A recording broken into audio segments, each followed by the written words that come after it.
Assalamualaikum warahmatullahi wabarakatuh. Perkenalkan, nama saya Hesti Wulandari dengan NIM 200.24080, kelas C Hukum Adat. Di sini saya akan menjelaskan tugas perbaikan absensi saya di mata kuliah Hukum Adat. Tradisi hukum itu dibagi 3 bagian. Yang pertama ada tradisi hukum adat, yang kedua ada tradisi hukum Islam, dan yang ketiga ada tradisi hukum sipil. Selanjutnya hukum Islam. Hukum Islam adalah syariat yang berarti aturan yang diadakan oleh Allah Subhanahu wa taala untuk umatnya dibawa oleh seorang Nabi SAW, baik hukum yang berhubungan dengan kepercayaan atau akidah maupun hukum-hukum yang berhubungan dengan amaliyah. Sedangkan hukum sipil adalah sistem hukum yang diilhami dari hukum Romawi dengan ciri ditulis dalam suatu kumpulan dan tidak dibuat oleh hakim. Adat sebagai dasar karena karakter adat terbuka bagi perubahan dan memberikan sikap positif terhadap tradisi hukum lain. Dan adat memiliki legitimasi secara historis, sosiologis, dan antropologis. Penerimaan hukum Islam atas pluralisme hukum. Aspek historis hukum Islam menunjukkan dengan jelas bahwa perkembangan aspek substantif hukum ini sejak fase awal pertumbuhan tidak resisten terhadap pengaruh asing. Oleh karena itu, hal ini tentu dapat dimengerti jika kita dapat menyadari fakta bahwa meskipun hukum mempunyai peran penting dan dalam teleologi Islam, masa kehidupan Nabi sendiri terlalu pendek untuk berurusan dengan segala macam kasus yang muncul dalam masyarakat Muslim. Penerimaan hukum Islam atas pluralisme hukum. Aspek histori hukum Islam menunjukkan dengan jelas bahwa perkembangan aspek substantif hukum ini sejak fase awal pertumbuhannya tidak resisten terhadap pengaruh asing. Oleh karena itu, hal ini dapat dimengerti jika dapat menyadari fakta bahwa meskipun hukum mempunyai peran penting dalam teologi Islam, masa kehidupan Nabi sendiri terlalu pendek untuk berurusan dengan segala macam kasus yang muncul dalam masyarakat Muslim. Karena perhatian utama Nabi pada dasarnya diarahkan untuk membangun komunitas beriman di mana manusia menyembah Tuhan. Membangun sistem hukum yang siap pakai tentu pada waktu itu bukan menjadi tugas utama beliau. Di sisi lain, pluralisme hukum sudah merupakan kenyataan yang tidak bisa dihindari lagi keberadaannya dalam masyarakat pada waktu itu. Contoh bentuk sinkretisme hukum. Taklid talak saat akad nikah sebagaimana dalam tradisi Islam kemudian diakomodir oleh hukum nasional dan secara adat taklid talak yang dikenal masyarakat dalam budaya Jawa semenjak abad ke-17 ketika Raja Mataram membuat ketentuan bagi mempelai laki-laki agar berjanji untuk merelakan pernikahannya bila lelaki melakukan tindakan salah pada istrinya.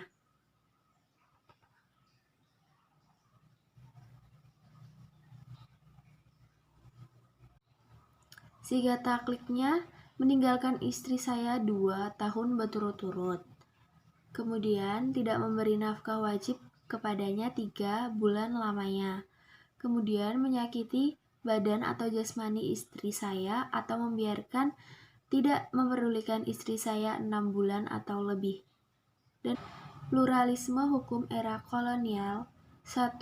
Saat Daendels berhasil membangun sistem peradilan formal di Hindia, Belanda dia menyadari bahwa perlu dilakukan dualisme hukum sehingga pluralisme hukum tetap terjaga.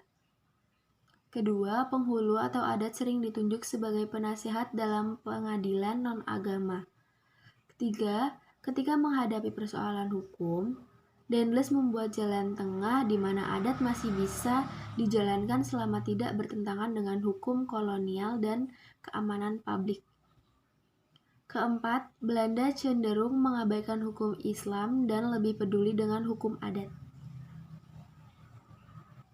Kemudian, meskipun banyak elit Indonesia yang belajar dengan profesor Belanda dan tertarik dengan kecenderungan terhadap nilai-nilai asli Indonesia, namun mereka berubah haluan setelah merdeka.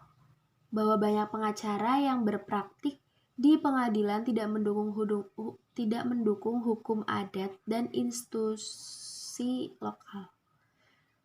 Sedangkan nilai-nilai hukum Islam dicoba untuk diakomodir dalam undang-undang dan sekaligus sebagai daya tawar negara untuk mengatur secara jelas. Contoh disrupsi dibagi menjadi dua, yaitu pradisrupsi dan pasca disrupsi. Pradisrupsi, pengusaha jasa transportasi membutuhkan modal besar untuk membelikan banyak armada. Contohnya Bluebird. Pengusaha tempat pembelanjaan membutuhkan modal besar untuk membangun mal. Contoh Matahari. Hukum Islam di era reformasi. Di era reformasi lahir beberapa perundang-undang yang dapat memperkokoh hukum Islam, diantaranya sebagai berikut. 1. Undang-undang penyelenggara ibadah haji, Undang-undang pengelola zakat, Undang-undang pengelola wakaf, Undang-undang penyelenggara keistimewaan di Aceh, Undang-undang otonomi. Hukum Islam juga memiliki beberapa kendala, utamanya menyangkut integritasnya ke dalam hukum nasional, yaitu pertama, kemajemukan bangsa, kedua, metode pendidikan hukum, ketiga, kurangnya pengkajian akademik di bidang hukum Islam, dan ketiga, kurangnya pengkajian akademik di bidang hukum Islam. Hukum Islam adalah bagian dari hukum nasional, adalah hukum yang berlaku bagi bangsa tertentu di suatu negara nasional tertentu. Dalam konteks keindonesiaan, maka hukum Islam diyakini sebagian besar umat Islam Indonesia sebagai suatu norma hukum yang benar mempunyai peran dominan dalam mengatur budaya hukum tersebut. Kontribusi hukum Islam dalam hukum nasional. Peranan hukum Islam dalam pembentukan atau pembangunan hukum nasional dapat dilihat dari dua sisi, yaitu pertama dari sisi hukum Islam sebagai salah satu sumber pembentukan hukum nasional, dan kedua dari sisi diangkatnya hukum Islam sebagai hukum positif yang berlaku secara khusus dalam bidang hukum tertentu. Hukum Islam mengatur kehidupan manusia sehingga dapat menjadi kontrol sosial. Hukum Islam ada 5. Yang pertama, wajib, sunnah, mubah, makruh, dan haram. Peranan hukum Islam dalam pembentukan atau pembangunan hukum nasional dapat dilihat dari dua sisi, yaitu pertama dari sisi hukum Islam sebagai salah satu sumber pembentukan hukum nasional, dan kedua dari sisi diangkatnya hukum Islam sebagai hukum positif yang berlaku secara khusus dalam bidang hukum tertentu. Indonesia tidak menerapkan hukum Islam secara menyeluruh seperti negara Islam lainnya. Namun, sesungguhnya nilai-nilai dari hukum Islam itu sendiri tetap terkandung dalam berbagai peraturan perundang-undangan. Karakteristik hukum Islam. Ada 5 pokok sifat karakteristik hukum Islam. Yang pertama, sempurna. Yang kedua, elastis. Yang ketiga, universal dan dinamis. Yang keempat, sistematis. Dan yang kelima, hukum Islam bersifat ta'akuli dan ta'abudi. Sistem hukum nasional di Indonesia. sistem hukum nasional di Indonesia yang berdasarkan Pancasila dan Undang-Undang Dasar 1945 yang diwujudkan melalui politik hukum nasional, merupakan sistem hukum yang bersumber dan berakar pada berbagai sistem hukum yang diberlakukan oleh masyarakat Indonesia, meliputi sistem hukum adat yang sudah melekat dalam kehidupan, sistem hukum Islam yang melekat pada keyakinan, dan sistem hukum Eropa sebagai warisan kolonial.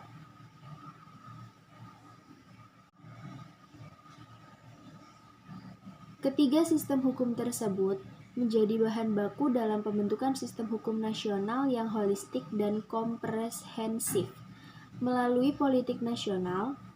Oleh karena itu, perbincangan mengenai peran serta hukum Islam dalam pembentukan hukum nasional suatu keniscayaan di mana masyarakat bangsa Indonesia mayoritas beragama Islam. Namun hal itu bukan masalah yang mudah seperti membuka telapak tangan. Akan tetapi, melalui perjuangan yang gigih dan bijak karena berhadapan dengan dinamika politik hukum. Ada juga peran hukum Islam dalam pembentukan hukum nasional.